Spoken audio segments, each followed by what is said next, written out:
اعوذ باللہ السمیع العلیم من الشیطان الرجیم من حمزہ ونفخہ ونفثہ بسم اللہ الرحمن الرحیم رب اشرح لی صدری ویسر لی امری واحلل عقدۃ من لسانی یفقہوا قولی۔ بسم اللہ الرحمن الرحیم۔ آج الحمدللہ ہماری قرآن کلاس نمبر 255 کی اسٹوڈیو ریکارڈنگ ہونے جا رہی ہے۔ آج ہم پڑھیں گے سورۃ نور کی آیت نمبر 4 سے لے کر 20 تک کی آیات کا ترجمہ۔ اعوذ باللہ من الشیطان الرجیم، بسم اللہ الرحمن الرحیم۔ والذین یرمون المحصنات، اور جو کوئی تہمت لگاتے ہیں پاک باز پاک دامن عورتوں پر، ثم لم یأتوا باربعۃ شہداء، تو پھر اس کے بعد وہ 4 گواہ نہیں پیش کر سکتے، یعنی کہ اس نے تہمت تو لگائی اور پھر وہ 4 گواہ نہیں لا سکے، فجلدوہم 80 جلدہ، تو جو کوئی ایسی تہمت لگاتے ہیں چاہے انہوں نے صحیح بھی لگائی ہو تو پھر 4 گواہ نہ لا سکے تو پھر ان کو 80 کوڑے لگائے جائیں گے۔ ولا تقبلوا لهم شہادۃ ابدا، پھر ایسے شخص کی گواہی کبھی نہیں قبول کی جائے گی جس نے اس طریقے سے جھوٹی تہمت لگائی ہے، یا اس نے تہمت تو صحیح لگائی اور گواہ پیش نہ کر سکا۔ وَأُولَئِكَ هُمُ الْفَاسِقُونَ، تو پھر ایسے لوگ ہوں گے فاسق۔ إِلَّا الَّذِينَ تَابُوا مِن بَعْدِ ذَلِكَ وَأَصْلَحُوا فَإِنَّ اللَّهَ غَفُورٌ رَحِيمٌ، ہاں مگر جو توبہ کر لے اور اس کے بعد پھر اپنی اصلاح بھی کر لے تو پھر اللہ تعالیٰ بخشنے والا مہربان ہے۔ والذین یرمون ازواجہم، اگر کوئی مرد اپنی بیوی کو یہ برائی کرتا ہوا دیکھ لے اس کو پھر 4 گواہوں کی ضرورت نہیں ہوگی، اس کے لیے یہاں پر دوسرا مسئلہ لاگو ہوگا۔ ولم یکن لہم شہداء الا انفسہم، اور اس کے پاس سوائے اپنی جان کے علاوہ کوئی گواہ نہ ہو تو اس کے لیے یہ سزا پھر ڈیفرنٹ ہوگی۔ فشہادۃ احدہم 4 شہادۃ باللہ، تو اس کا طریقہ یہ ہے کہ خاوند 4 دفعہ گواہی دے گا کہ میں نے اپنی بیوی کو یہ گناہ کرتے ہوئے دیکھا ہے، 4 دفعہ وہ گواہی دے گا۔ انہ لمن الصادقین، کہ بے شک وہ سچ کہہ رہا ہے، 4 دفعہ وہ یہ کہے گا۔ والخامسۃ ان لعنۃ اللہ علیہ ان کان من الکاذبین، اور 5ویں دفعہ وہ یہ کہے گا کہ اللہ کی لعنت ہو اس پر اگر وہ جھوٹ بول رہا ہے، یعنی اگر مرد 4 دفعہ گواہی دے اور 5ویں دفعہ وہ یہ کہے کہ اگر میں جھوٹ بول رہا ہوں تو مجھ پر اللہ کی لعنت ہو۔ اب اس کے جواب میں اگر یہ جھوٹی تہمت ہے عورت پر تو عورت کو بھی دفاع کا حق حاصل ہے اس کو۔ وَيَدْرَأُ عَنْهَا الْعَذَابِ، تو عورت بھی اپنے اوپر آئے ہوئے اس عذاب یعنی سزا کو ٹال سکتی ہے، یعنی کہ رجم کی سزا کو وہ ٹال سکتی ہے۔ أَن تَشْهَدَ 4 شہادۃ بِاللَّهِ، کہ وہ 4 دفعہ پھر گواہی دے کہ اللہ کی، یعنی اللہ کی قسم میں نے یہ زنا نہیں کیا، انہ لمن الکاذبین، کہ میرا خاوند جھوٹ بول رہا ہے۔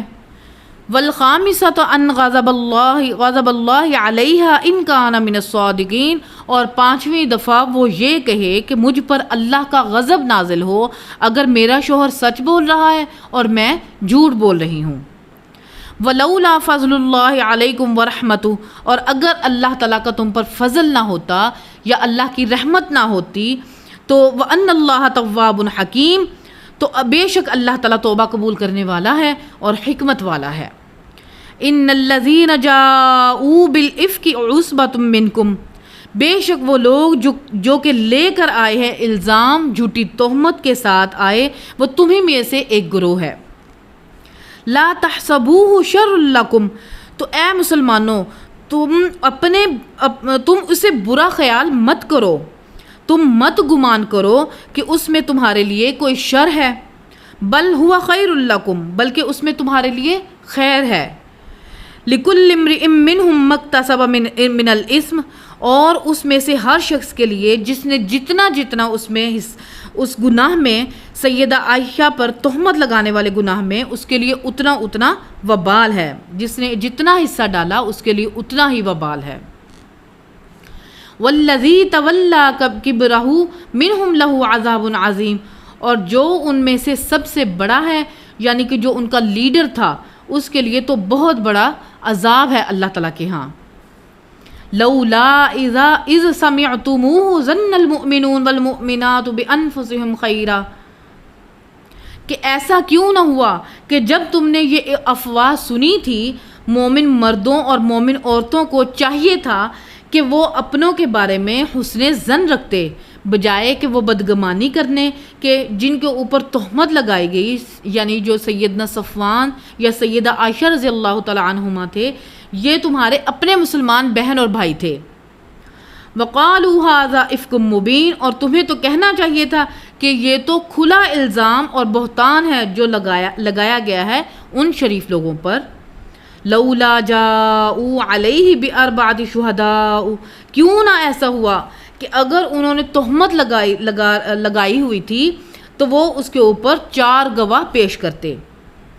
فَإِذْ لَمْ يَأْتُوا بِالشُّهَدَاءِ فَأُولَٰئِكَ عِندَ اللَّهِ هُمُ الْكَاذِبُونَ، پس اگر وہ 4 گواہ پیش نہ کر سکے، ظاہر ہے یہ الزام تو جھوٹا تھا اور تو گواہ کہاں سے آتے، تو پھر اللہ تعالیٰ فرماتا ہے کہ یہ اللہ تعالیٰ کے ہاں جھوٹے ہیں. وَلَوْلَا فَضْلُ اللَّهِ عَلَيْكُمْ وَرَحْمَتُهُ فِي الدُّنْيَا وَالْآخِرَةِ، اور اگر اللہ تعالیٰ کا فضل تم پر نہ ہوتا اور اللہ کی رحمت تم پر نہ ہوتی دنیا اور آخرت میں، لَمَسَّكُمْ فِي مَا أَفَضْتُمْ فِيهِ عَذَابٌ عَظِيمٌ، تو اللہ تعالیٰ کی طرف سے تم پر پہنچ جاتا، یعنی اس زبان درازی کی وجہ سے جو تم نے سنی سنائی بات کو، یہ افواہ تم نے آگے پھیلائی، بہت بڑا عذاب ہے ان پر. اذ تلقونہ بألسنتکم وتقولون بافواہکم ما لیس لکم بہ علم، جب تم ان سنی سنائی بات کو آگے کر رہے تھے اور تم اپنے منہ سے وہ باتیں نکال رہے تھے جس کے بارے میں تمہارے پاس کوئی علم نہیں تھا. وَتَحْسَبُونَهُ حَيِّنًا، اور تم نے اس کو بڑا معمولی سمجھا، یعنی نبی صلی اللہ علیہ وسلم کی بیوی کے بارے میں گفتگو، اور تم زبان کے چسکے کے لیے صرف بات کو آگے بڑھا رہے تھے، آگے کرتے جا رہے تھے. وَهُوَ عِندَ اللَّهِ عَظِيمٌ، اور تم یہ سمجھ رہے تھے کہ خیر ہے، جبکہ اللہ تعالیٰ کے ہاں تو بڑی بات تھی. وَلَوْلَا إِذْ سَمِعْتُمُوهُ قُلْتُمْ مَا يَكُونُ لَنَا أَن نَّتَكَلَّمَ بِهَٰذَا، اور کیوں نہ ایسا ہوا کہ جب تم نے یہ سنی سنائی بات سنی تھی، یہ افواہ سنی تھی، تو تمہیں یہ کہنا چاہیے تھا کہ ہمیں یہ چیز زیب نہیں دیتی کہ ہم اس کے اوپر کوئی کلام کریں. سبحانک، اور یہ کہنا چاہیے تھا کہ اللہ پاک ہے. ھذا بہتان عظیم، یہ تو کھلا الزام ہے نبی صلی اللہ علیہ وسلم کی بیوی کے اوپر. یعظکم اللہ ان تعودوا لمثلہ ابدا ان کنتم مؤمنین، اللہ تعالیٰ تمہیں نصیحت کرتا ہے اب دوبارہ اس قسم کی بات نہ کرنا اگر تم واقعی مومن ہو، اگر تم واقعی ایمان والے ہو. وَيُبَيِّنُ اللَّهُ لَكُمُ الْآيَاتِ، اور اللہ تعالیٰ اپنی آیات کھول کھول کر بیان کرتا ہے. واللہ علیم حکیم، اور اللہ تعالیٰ علم والا ہے، حکمت والا ہے. ان الذین یحبون ان تشیع الفاحشہ فی الذین آمنوا لہم عذاب علیم فی الدنیا والآخرہ، بے شک وہ لوگ جو یہ پسند کرتے ہیں کہ مسلمانوں میں بے حیائی پھیل جائے، ان کے لیے دردناک عذاب ہے دنیا میں اور آخرت میں. واللہ یعلم وانتم لا تعلمون، اور اللہ تعالیٰ خوب جانتا ہے اور تم نہیں جانتے. ولولا فضل اللہ علیکم ورحمتہ، اور اگر اللہ تعالیٰ کا فضل تم پر نہ ہوتا اور اللہ تعالیٰ کی رحمت تم پر نہ ہوتی، وَأَنَّ اللَّهَ رَءُوفٌ رَحِيمٌ، یہ کہ اللہ تعالیٰ بخشنے والا مہربان ہے. کل انشاءاللہ العزیز ہم اگلی سورۃ نور کی اگلی آیات کو پڑھیں گے. اللہ تعالیٰ ہمارے دلوں میں حق بات کو راسخ فرمائے اور کتاب و سنت کی تعلیمات پر عمل کر کے اس کو لوگوں تک پہنچانے کی توفیق عطا فرمائے. آمین. سبحان ربک رب العزت عما یصفون وسلام علی المرسلین والحمد للہ رب العالمین. سبحانک اللہم وبحمدک اشہد ان لا الہ الا انت استغفرک واتوب الیک وما علینا الا البلاغ المبین. آمین. السلام علیکم.